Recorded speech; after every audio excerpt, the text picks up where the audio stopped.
Welcome to our channel. నేను మీ అవని. మనం కథలోకి వెళ్ళిపోయే ముందు మన ఛానల్ని ప్లీజ్ తప్పకుండా సబ్స్క్రైబ్ చేసుకోండి. అలాగే లైక్ చేయండి, తప్పకుండా షేర్ చేయండి. కథ ఎలా ఉందో వినేసి వెళ్ళిపోకుండా కామెంట్ చేయండి. ఇంకా కథలోకి వెళ్ళిపోదాం.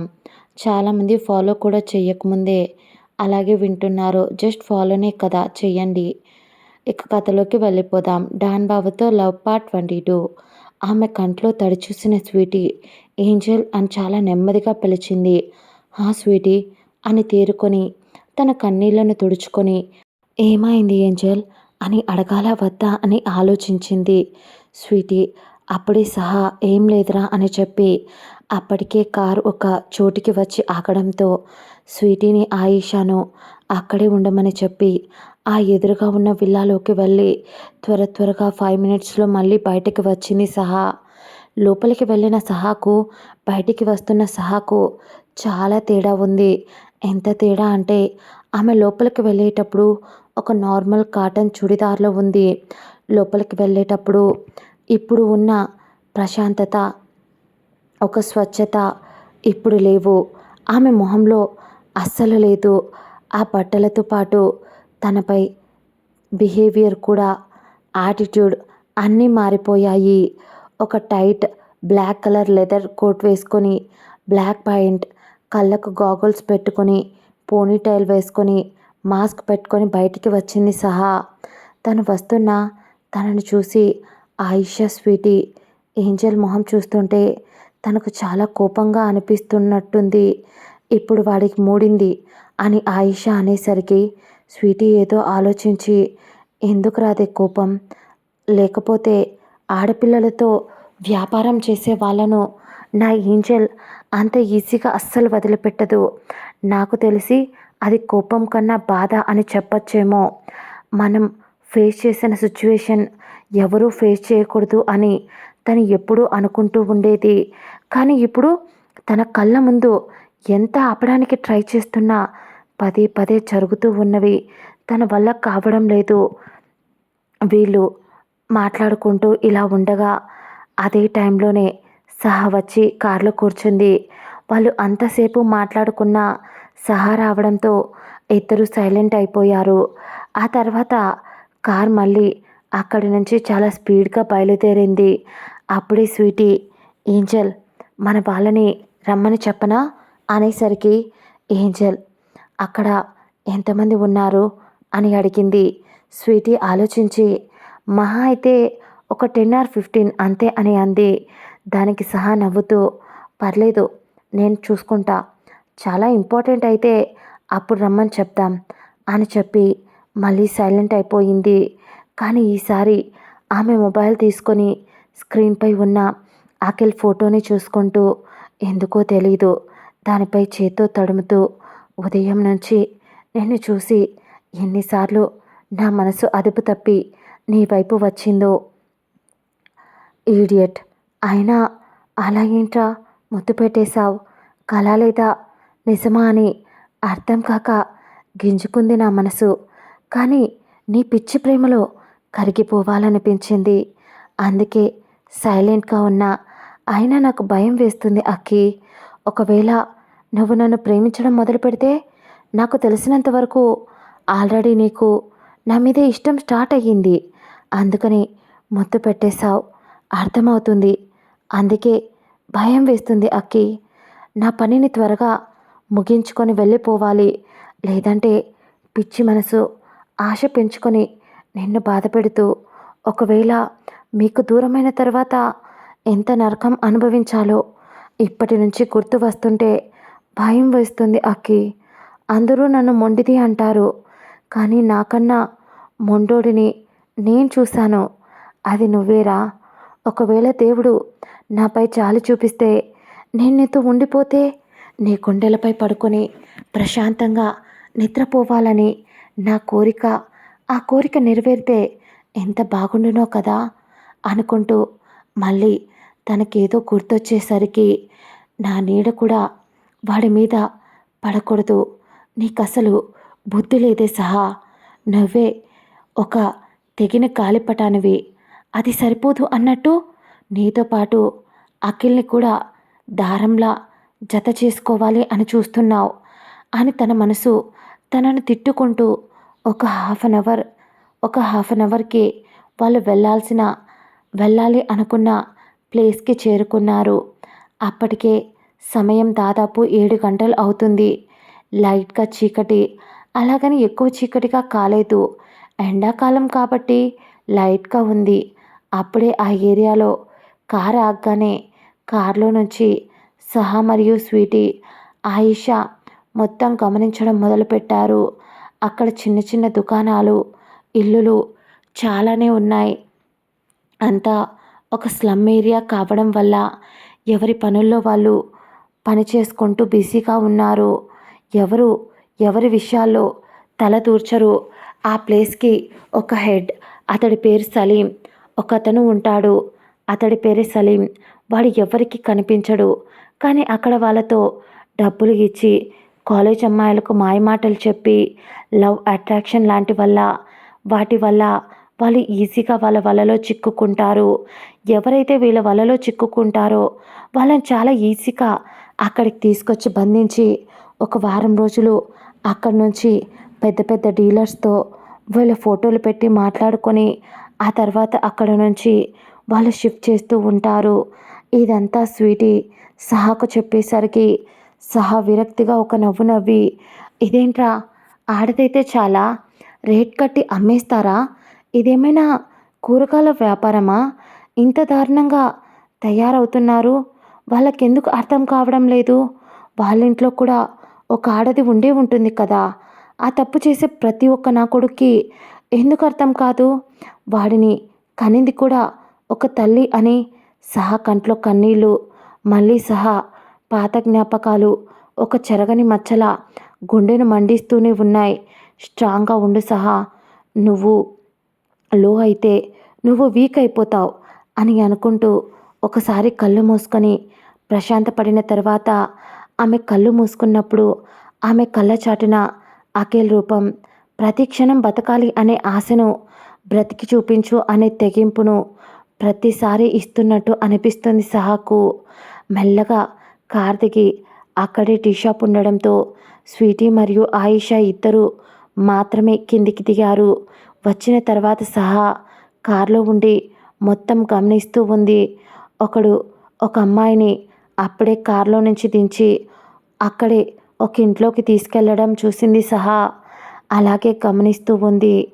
ఆ తర్వాత అమ్మాయిని లోపలికి తీసుకెళ్ళి అక్కడ సుజా అనే ఒక 40 సంవత్సరాల మహిళ బొడ్డు కింద చీర కట్టి మధ్య వయసులో ఉన్న 4 మూరల మల్లెపూలు పెట్టుకొని చూడటానికి అందరినీ టెంప్ట్ చేసేలా చాలా చండాలంగా రెడీ అయ్యి ఉంది. ఇందాక ఆ అమ్మాయిని తీసుకొచ్చిన వాడు ఆ పిల్లని నేలపైన పడేసి విసిరేసినట్టే పడేశాడు. ఆ పిల్ల స్పృహలో లేదు. పైగా తన వయసు 16 సంవత్సరాలు. కాలేజ్ చదువుతుంది తను. తన ఫ్రెండ్ బర్త్డే పార్టీ అంటే తన పేరెంట్స్ ఈ సమయంలో అసలు వద్దు అన్నా వినకుండా వచ్చింది. అలా వాళ్ళు ఇచ్చిన కేక్ తిని వచ్చే దారిలో స్పృహ తప్పి పడిపోయేలా పక్కాగా ప్లాన్ చేశారు అందరూ కలిసి. ఆ పిల్ల నేలపై పడిపోయి ఉంటే సుజా పొగరుగా చూస్తూ అక్కడే ఉయ్యాలలో కూర్చొని ఊగుతూ, ఎవర్రా ఇది, ఈ గుంట నిగనిగలాడుతుంది, కొత్త సరుకా అని అడిగింది.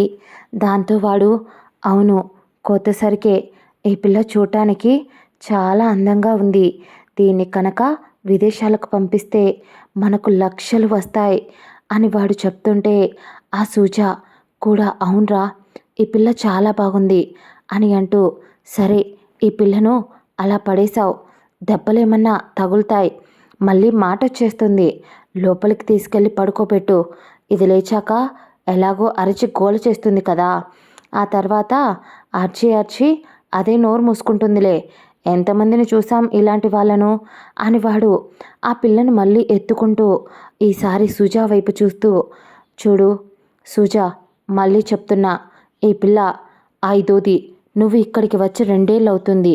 ఈ 2 సంవత్సరాలలో 5 మంది తప్పించుకున్నారు.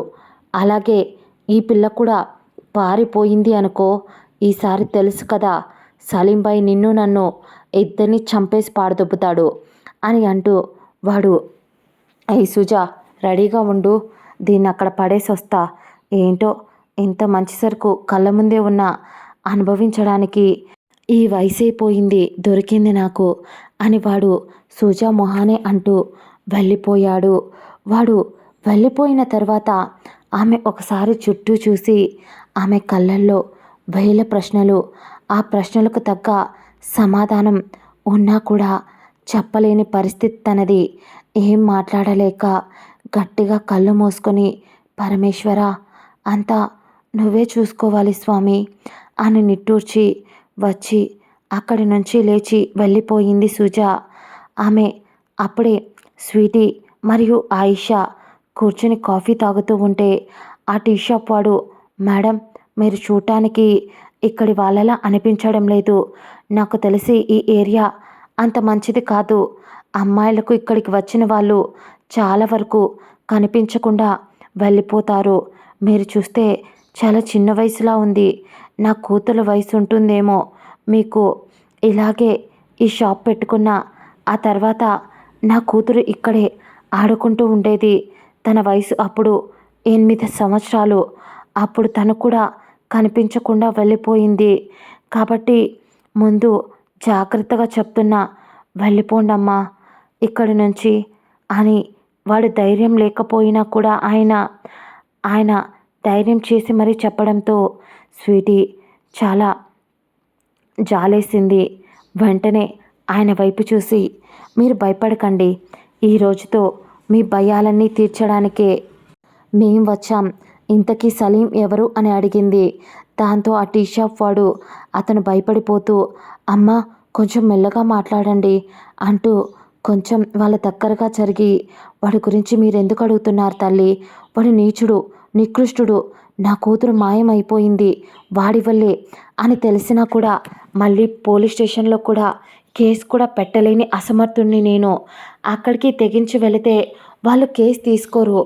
ఇలా కన్న పిల్లలను కోల్పోయామని బాధతో నా భార్య చనిపోయింది. ఇక ఉండేది నాకొక్కగానొక్క కొడుకు.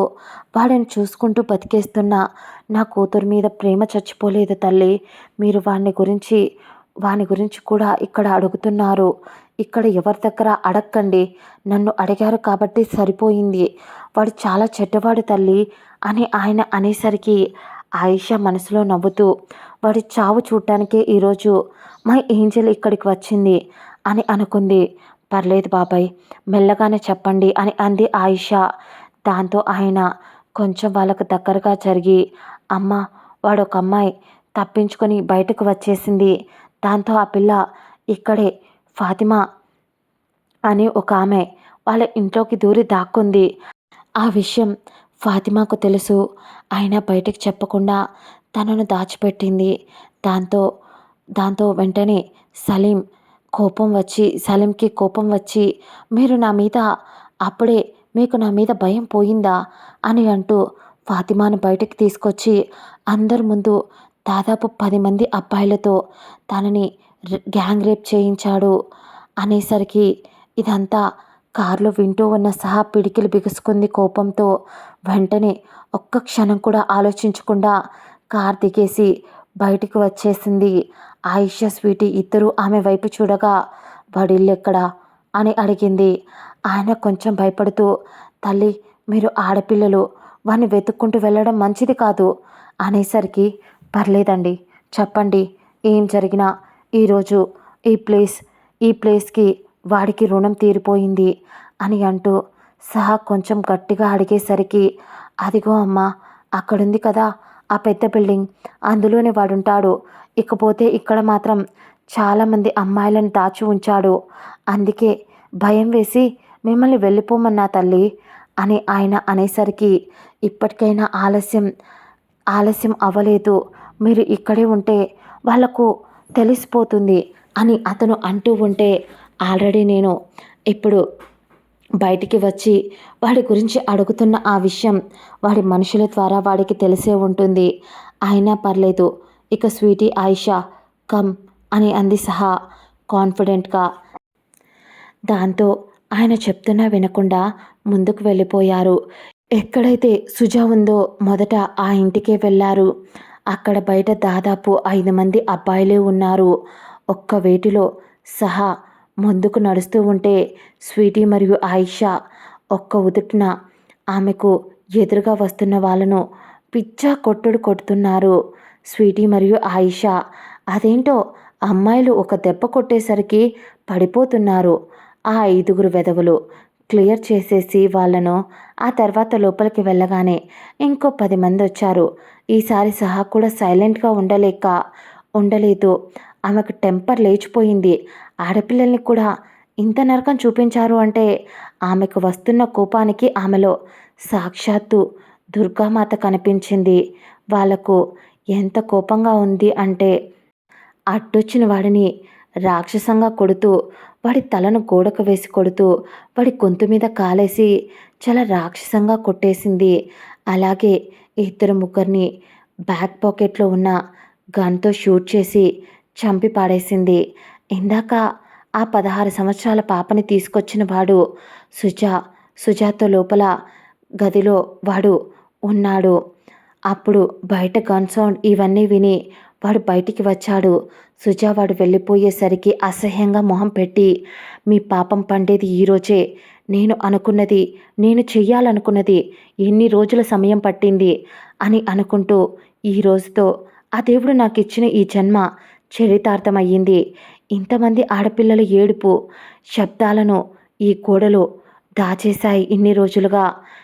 ఈ రోజుతో వాటన్నింటినీ, ఆ గోడలన్నింటినీ ఒక మనిషి మమ్మల్ని కాపాడటానికి వచ్చింది, వాటన్నింటినీ కూలగొట్టి అని సంతోషపడింది సుజా. ఆవిడ లేచి ఎక్కడైతే ఇందాక ఆ పిల్లను పడేశాడో ఆ గది వైపు వెళ్ళింది సుజా. తప్పుగా రాసి ఉంటే క్షమించాలి. ఇది కథ చాలా వరకు మంచి కథగానే ఉండాలి. ఎమోషనల్, ప్రేమ అన్నీ ఉండాలి. అందుకని కథ పెద్దది అవుతున్నా రాస్తూనే ఉన్నా. పైగా ఇంకో విషయం, ఒక 3 డేస్ ఓపిక పట్టండి. చిన్న అప్డేటే ఇస్తున్నానని ఏమీ అనుకోకండి. కానీ ఒక 3 డేస్ తర్వాత పెద్ద పెద్ద అప్డేట్స్ వస్తాయి. అప్పటి వరకు అడ్జస్ట్ అవ్వండి ప్లీజ్.